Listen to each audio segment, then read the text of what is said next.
Olá, gente, tudo bem com vocês? Então hoje nós estamos para mais um episódio da série Se Liga no Libertador. Se você perdeu o episódio de ontem, vai lá no Instagram Um Amor com Propósito. Lá o professor Darley falou sobre o capítulo 2 e o capítulo 3. Ou também segue a gente se inscreve no nosso canal do YouTube, Se Liga no Libertador, lá também vai estar o episódio 2 e 3. Você não pode perder, hein? Então com isso, hoje eu falarei sobre o capítulo 4 e o capítulo 5. Então se você está no YouTube, já se inscreve no canal aí, já deixa o seu like, compartilha com seus amigos. Se você está nos vendo pelo Instagram ou pelo Facebook, também já curte aí, compartilha nos stories, manda aí no grupo de WhatsApp aí pro pessoal, que essa série está muito boa. E outra coisa, já coloca nos comentários aí se você quer que a gente leia algum outro livro, se a gente comente sobre algum outro livro.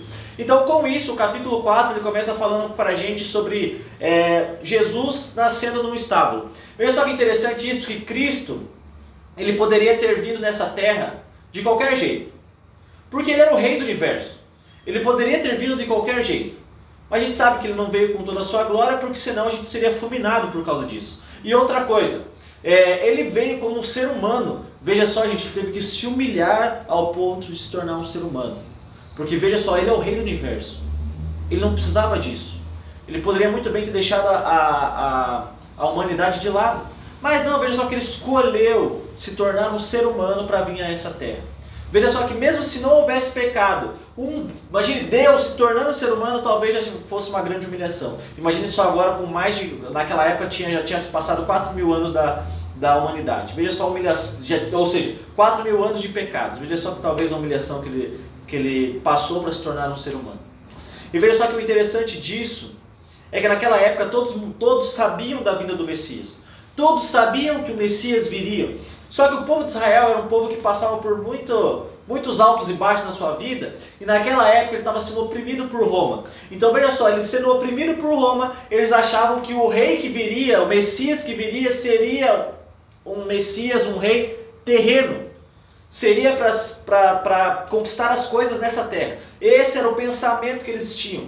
Porque eles estavam totalmente distorcidos da palavra de Deus. Eles conheciam a palavra, mas eles não entendiam o real propósito da palavra de Deus. Eles muitas das vezes eles estudavam, só que eles começaram a pregar a palavra de Deus da forma errada. O povo de Deus naquela época, o povo de Israel, que era considerado o povo de Deus, eles estavam pregando a palavra de forma errada. Eles acreditavam que o ser humano iria para o céu, que ele era salvo pelas suas boas obras. E somente isso bastava. Não precisava ele ter amor ao próximo, amor a Deus, não precisava disso. Sendo que, se ele tivesse boas obras, automaticamente ele já era salvo. E a gente sabe que não é isso. Eles olhavam muito a aparência. Se o cara chegasse na igreja e fosse um grande pregador, se fosse um grande cantor, se ele pegasse e devolvesse os dízimos, se ele fosse tudo grande, eles queriam que as aparências, aquele famoso as aparências, então eles falavam assim que esse realmente era um homem de Deus. E claro que isso faz parte, mas não é só isso. A gente sabe que Cristo, ele quer o nosso coração. E Cristo, como diz no livro de Apocalipse, eis que estou à porta e bato. Cristo está batendo no nosso coração. E se ele estiver batendo no seu coração ainda, meu querido, é um problema. Porque Cristo ele tem que estar dentro do seu coração. E é o único que pode abrir é você. Você é o único que tem a chave e a fechadura só abre para o lado de dentro. Então só você pode abrir o seu coração a Cristo. Veja só que Cristo ele não força nada a ninguém. Ele não força nada. Por isso que ele não veio nessa terra com toda a sua glória. Ele era o rei do universo. Ele poderia ter vindo no melhor palácio, poderia ter recebido as melhores roupas da época, poderia ser atendido pelos melhores médicos da época. Veja só que interessante isso. Vamos fazer um paralelo.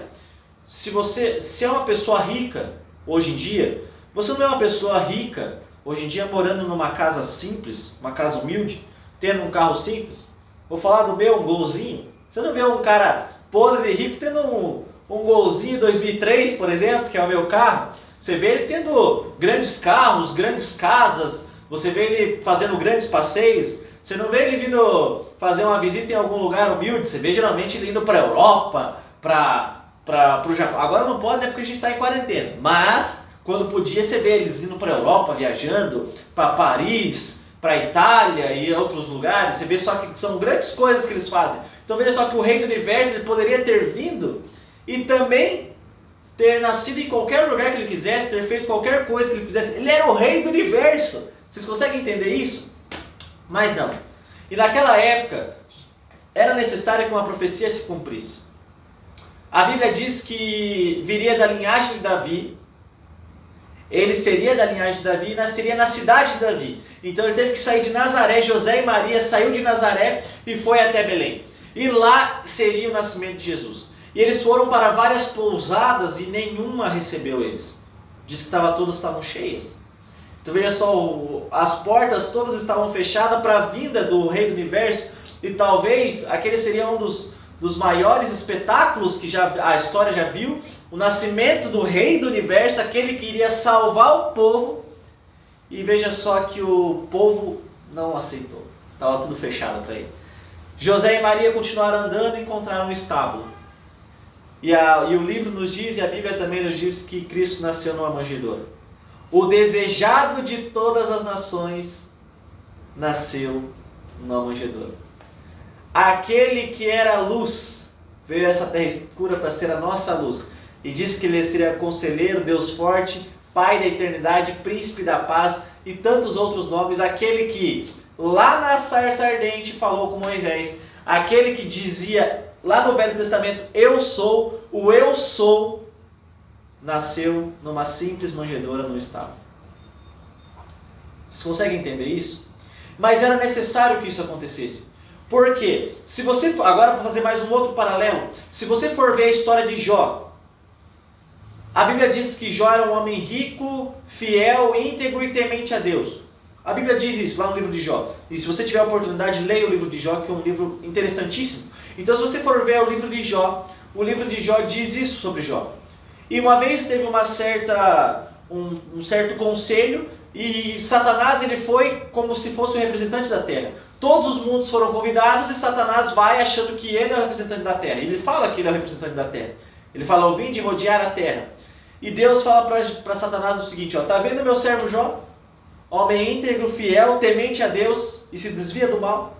E o argumento que Satanás utiliza é o seguinte, ele fala assim, mas é fácil ser fiel a ti, tendo tudo que ele tem. Ele tem posse, ele tem empregado, ele tem a família dele, está tudo bem. Ele é rico, é fácil você seguir a Deus assim. E talvez se Cristo tivesse vindo na maior das glórias possíveis dessa terra, talvez o argumento que Satanás utilizaria para com os anjos e o resto dos outros mundos seria o seguinte, veja só, eu não falei para vocês, esse Deus, veja só, olha só como que ele nasceu. Veja só que ele nasceu rico. E daí ele fala que é fácil seguir a Deus dessa forma. Talvez esse fosse o argumento que Satanás utilizaria. Veja só, eu não falei que ele impõe as coisas? Eu não falei que ele é um Deus mandão? Eu não falei que ele é um Deus carrasco? Talvez esse seria o argumento que Satanás utilizaria para com Deus. Então veja só que era necessário Deus nascer numa manjedoura. E diz que Deus nasceu, Jesus nasceu numa manjedoura.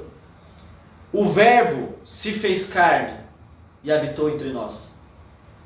Nascendo numa manjedoura, diz ali que o mundo não esperou a vinda do Messias, a real vinda do Messias, e diz que o céu no escuro ficou claro como o dia, porque os anjos deram glórias ao nascimento de Jesus. Os anjos começaram a cantar e alguns pastores que estavam ali perto também ouviram falar desse Jesus maravilhoso e vieram ver Jesus. E os reis magos também vieram todos ver Jesus, aquele que nasceu numa manjedoura. E saíram para dizer as boas novas que o Messias tinha vindo. E veja só que Cristo nasceu. No lugar mais humilde possível, Cristo nasceu.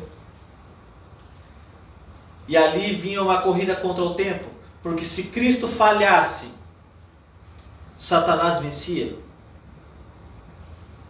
Ou seja, Satanás começou a fazer de tudo contra Cristo para que Cristo falhasse.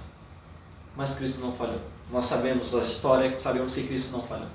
Mas continuando, depois do seu nascimento, 40 dias depois, José e Maria foram apresentar Cristo. Eles foram até o templo, isso é importante, quando o seu filho nasce, você apresentar o seu filho é de vital importância a isso. Foram apresentar a Cristo. E diz que o sacerdote Simeão, olhando aquilo, Ele ficou maravilhado porque ele tinha pedido para Deus, ele fez uma oração para Deus que ele queria ver o Messias. E ele percebeu o Messias. Ele olhou ali e falou assim, aquele ali é o Messias que eu tanto aguardava.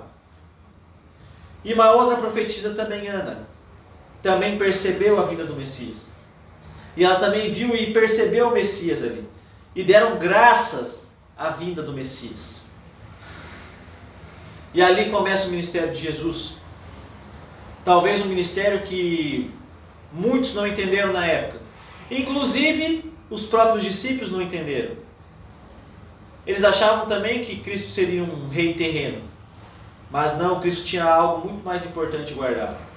Tinha um propósito muito mais importante. Que era a mensagem chegar a todo mundo. Essa era a principal missão de Cristo. E mostrar que sim, era possível seguir a Deus nessa terra. E Cristo foi o único que não cometeu pecado. E assim termina o capítulo 4 e 5. Falando da vinda do Messias e o Messias ter nascido e ter sido apresentado. Esse foi o capítulo 4 e 5. Então não perca.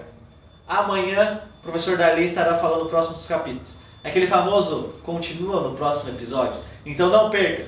Se você gostou desse vídeo, já vou falando mais uma vez. Curte, compartilha, manda lá nas suas redes sociais, manda no Instagram, no Facebook, no seu WhatsApp, manda no grupo da família. O pessoal não manda um monte de coisa de bom dia? Então manda um Se Liga no Libertador para eles. Beleza, meus queridos? Tchau, até a próxima.